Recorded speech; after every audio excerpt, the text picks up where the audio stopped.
मान्य सदस्यहरू, अब प्रश्नकर्ता मान्य सदस्य प्रेम सुवाललाई आफ्नो प्रश्न सोध्न अनुमति दिन्छु। प्रश्न नम्बर 11। सभामुख महोदय मार्फत उद्योग वाणिज्य तथा आपूर्ति मन्त्रीसँग प्रश्न राख्न चाहन्छु। भारतीय company pristine mega logistic park प्रालीलाई वीरगञ्ज सुक्खा बन्दरगाह सञ्चालनको जिम्मेवारी किन दिइयो? नेपाल सरकारले विश्व बैंकको ऋणमा बनाएको यो बन्दरगाह विदेशी कम्पनीलाई सञ्चालन गराउनुको कारण के होला? के नेपाल सरकार आफ्नो सम्पत्ति व्यवस्थापन र सञ्चालन गर्न सक्षम छैन र? के यसै कारण कर्मचारीलाई तलब दिन धौडौ अवस्थामा सरकार पुगेको हो र? वीरगञ्ज सुक्खा बन्दरगाह सञ्चालन गराउँदा आउने कमिसन भागभण्डा भइरहेको सरकारलाई जानकारी छ कि छैन? धन्यवाद। मान्य सदस्यहरू, अब मान्य उद्योग वाणिज्य तथा आपूर्ति मन्त्री दामोदर भण्डारीलाई उक्त प्रश्नको उत्तर दिन अनुमति दिन्छु। सम्माननीय सभामुख महोदय, प्रश्नकर्ता मान्यज्यूलाई विशेष धन्यवाद दिन चाहन्छु।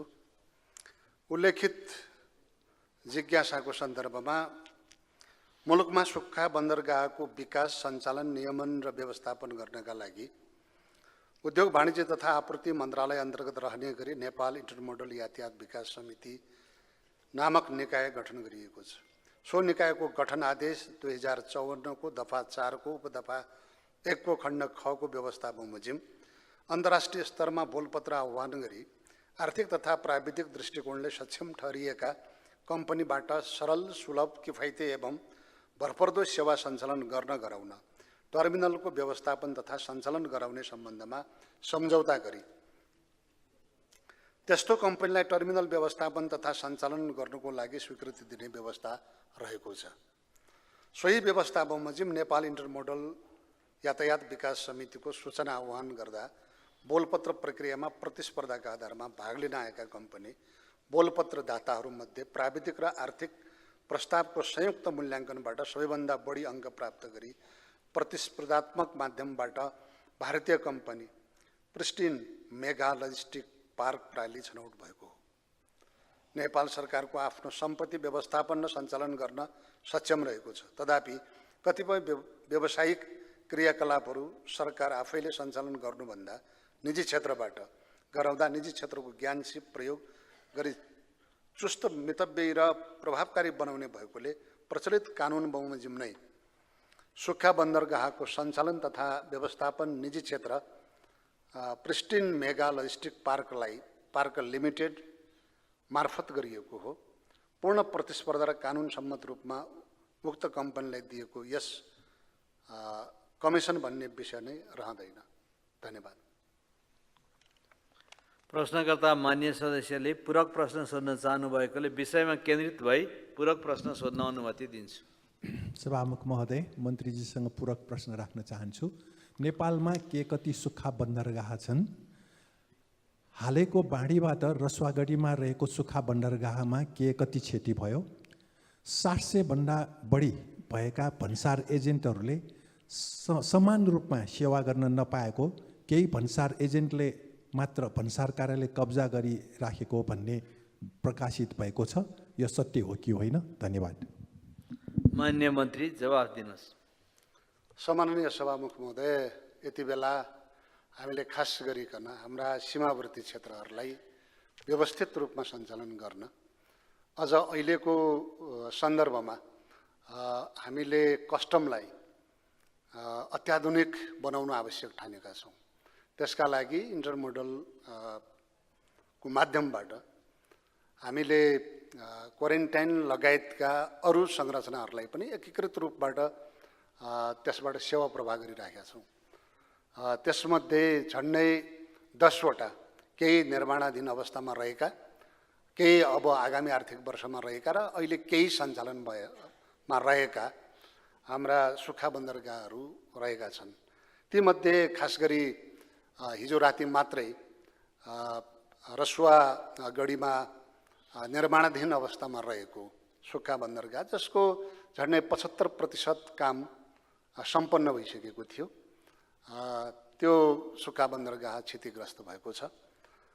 खास गरी यसमा यी सुक्खा बन्दरगाहको लागि हामीले छिमेकी मुलुकहरू चीन र भारतबाट जुन नाकामा हाम्रो सीमा जोडिएको छ मित्र राष्ट्रहरूसँग, उहाँहरूकै सहयोगमा चाहिँ हामीले यी सुक्खा बन्दरगाहहरू कस्टममा बनाउने गरेका छौँ। त्यसो भएको हुनाले अहिलेको यो रसुवागढी सुक्खा बन्दरगाह चिनिया सरकारको सहयोगमा निर्माणाधीन अवस्थामा रहेको थियो। त्यसले यो क्षति हुन गएको छ। यसको अझै कति क्षति भयो भन्ने विवरण अहिलेसम्म आएको छैन। यसलाई थप हामीले पछि सञ्चालन गर्न आवश्यक यो नाकामा हामी फेरि चीन सरकारसँग आग्रह गर्नेछौँ। धन्यवाद। मान्य सदस्यहरू, अब प्रश्नकर्ता मान्य सदस्य प्रेम सुवाललाई अर्को प्रश्न सोध्न अनुमति दिन्छु। प्रश्न नम्बर 12। सभामुख महोदय, मन्त्रीजीसँग प्रश्न राख्न चाहन्छु। कमजोर अर्थतन्त्र भए पनि सरकारले उपभोग्य र विलासी वस्तुको आयातमा उल्लेख्य वृद्धि गरेको किन होला? आयात बढेपछि स्वरान्तर घाटा बढ्ने होइन र यो अवस्थामा सरकारको समाधान के छ? धन्यवाद। मान्य सदस्यहरू, अब उद्योग वाणिज्य तथा आपूर्ति मन्त्री दामोदर भण्डारीलाई उक्त प्रश्नको उत्तर दिन अनुमति दिन्छु। सम्माननीय सभामुख महोदय, म प्रश्नकर्तालाई फेरि धन्यवाद दिन चाहन्छु मान्यज्यूलाई। कमजोर अर्थतन्त्र हुँदाहुँदै पनि सरकारले उपभोग्य र विलासी वस्तुको आयात उल्लेख्य वृद्धि हुनुका मुख्य कारणहरू नेपालमा जनसङ्ख्या वृद्धि, सहरीकरण, आयस्तर बढ्दै जाँदा उपभोग्य तथा विलासी वस्तुको माग बढेको छ। घरेलु उत्पादनले माग धान्न नसक्दा आयात निर्भरता बढेको छ। साथै उपभोग्य र विलासी वस्तुहरूको आयातको भन्सा राजस्व उल्लेख्य योगदान पुर्याएको छ, जसले सरकारलाई छोटो समयमा राजस्व सङ्कलनका लागि आयात खुला राख्न प्रेरित गर्दछ। देशको ठुलो मात्रामा विप्रेषण भित्रिने भएकोले जनताको क्रय शक्ति बढेको छ, जसले उपभोग्य र विलासी वस्तुको माग र आयात दुवै बढाएको छ। आयात निर्भरता बढ्दा व्यापार घाटा र शोधान्तर घाटा पनि बढ्ने जोखिम रहन्छ। उद्योग उत्पादन, औद्योगिक विकास पूर्वाधार कमजोर भएकोले धेरै वस्तुहरू आयात गर्नुपर्ने बाध्यता छ।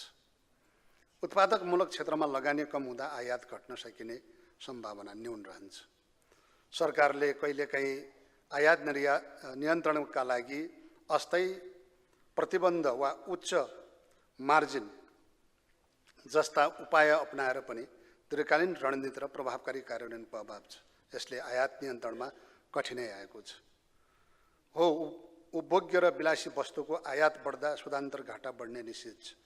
नेपालमा निर्यातभन्दा आयात धेरै भएकोले व्यापार घाटा र शोधान्तर घाटा दुवै बढिरहेको छ।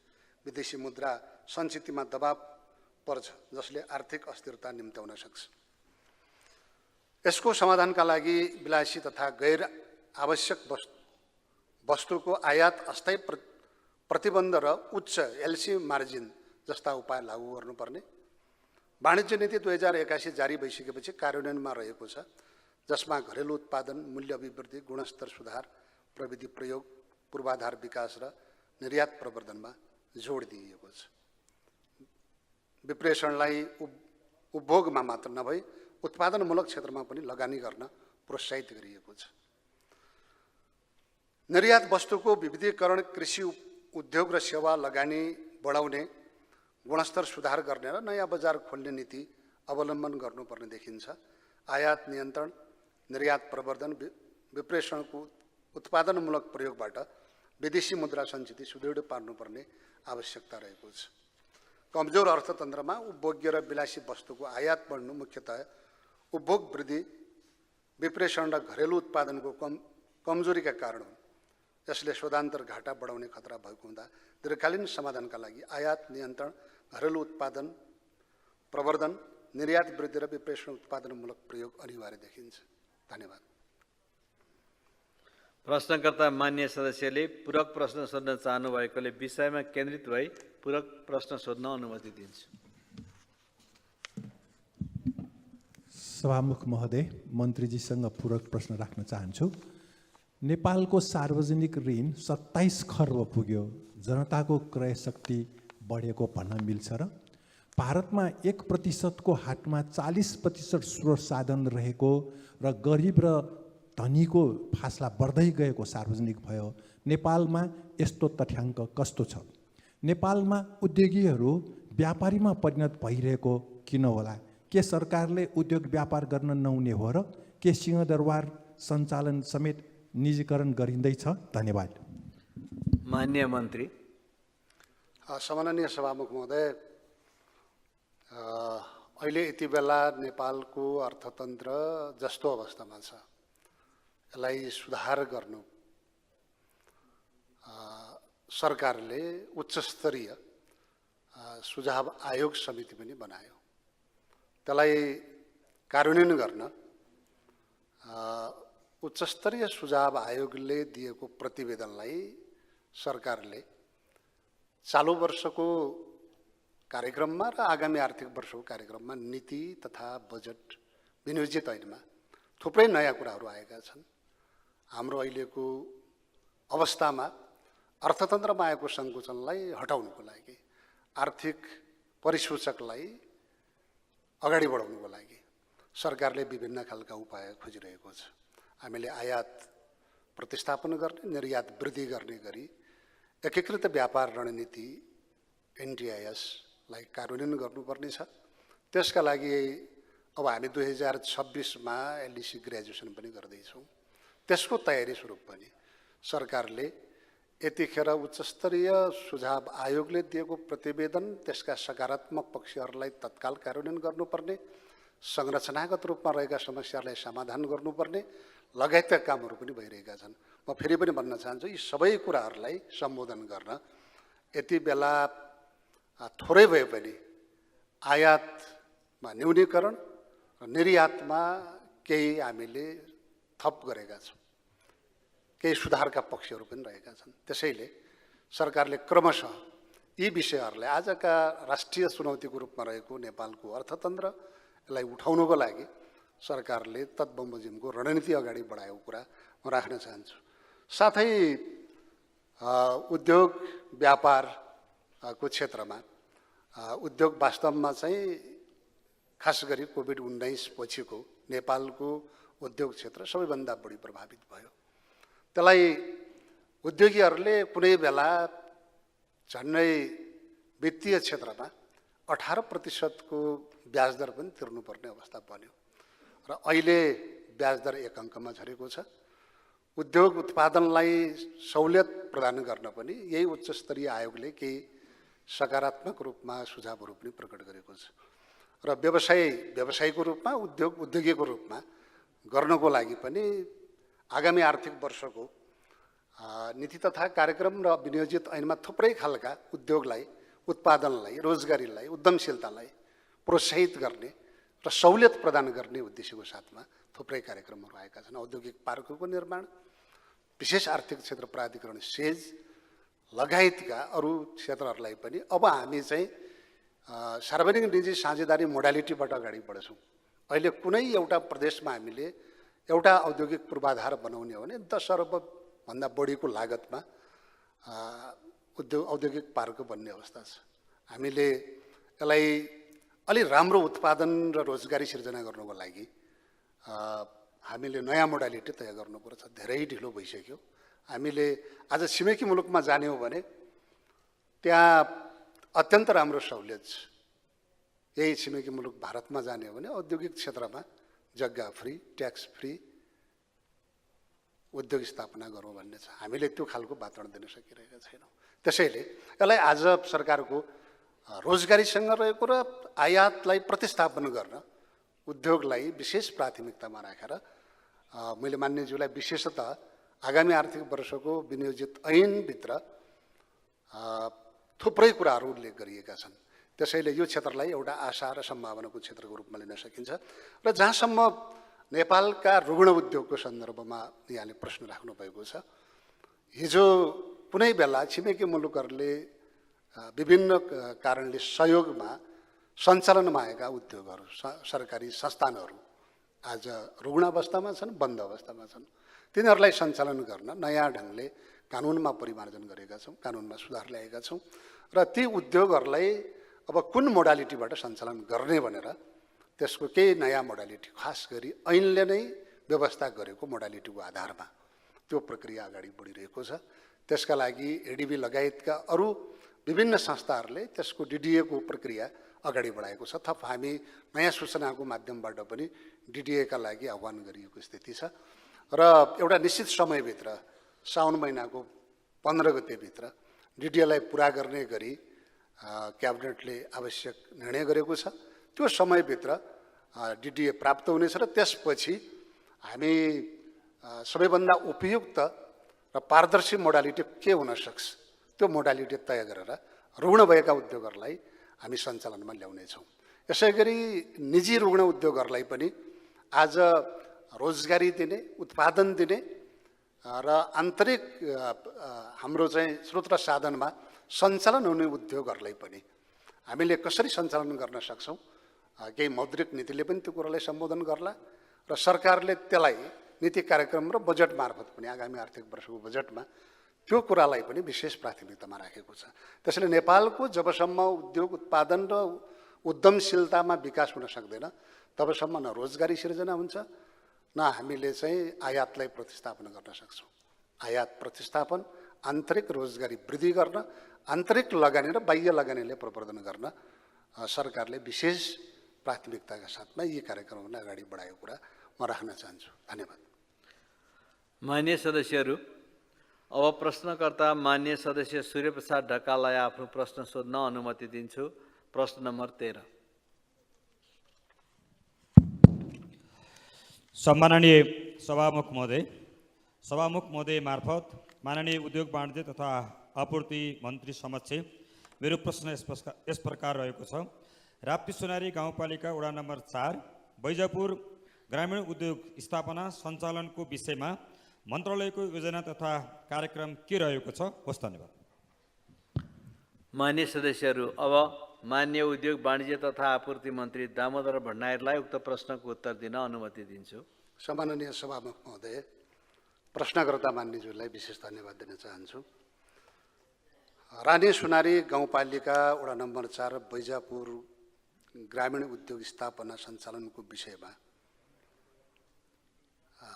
मन्त्रालयको योजना तथा कार्यक्रम पक्कै पनि त्यसलाई विशेष रूपमा लिएको छ। प्रत्येक स्थानीय तहमा एउटा औद्योगिक ग्राम स्थापना र सञ्चालन गर्ने नेपाल सरकारको नीति अनुरूप हालसम्म 120 वटा औद्योगिक ग्राम नेपाल सरकार मन्त्री परिषदबाट विभिन्न मितिमा घोषणा गरिएका छन्। नेपाल सरकारले जारी गरेको साबिकको औद्योगिक ग्राम घोषणा तथा सञ्चालन सम्बन्धी कार्यविधि 2075 पहिलो संशोधन 2077 समेतमा रहेको प्रावधान बमोजिम नेपाल सरकार मन्त्री परिषदको मिति 2079-3-12 को निर्णय बमोजिम बाँके जिल्ला राप्ती सुनारी गाउँपालिका वडा नम्बर 2 मा औद्योगिक ग्राम घोषणा भएको घोषणा भएसँगै उक्त कार्यविधिको प्रावधान बमोजिम उद्योग ग्रामलाई पहिलो किस्ताको रकम 1 करोड सम्बन्धित स्थानीय तहको खातामा निकासा भएको छ।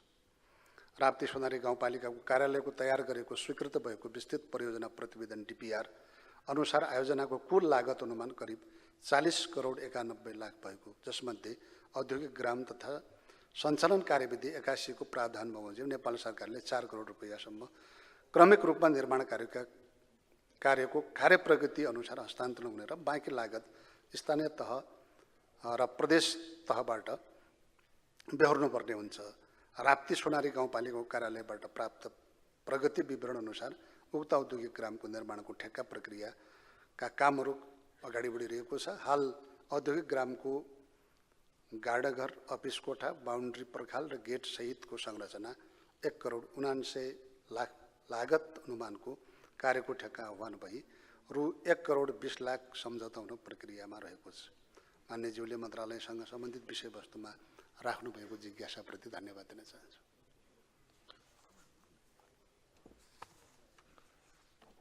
मान्य मन्त्रीज्यू आसन ग्रहण गर्न सक्नुहुन्छ। धन्यवाद सभामुख।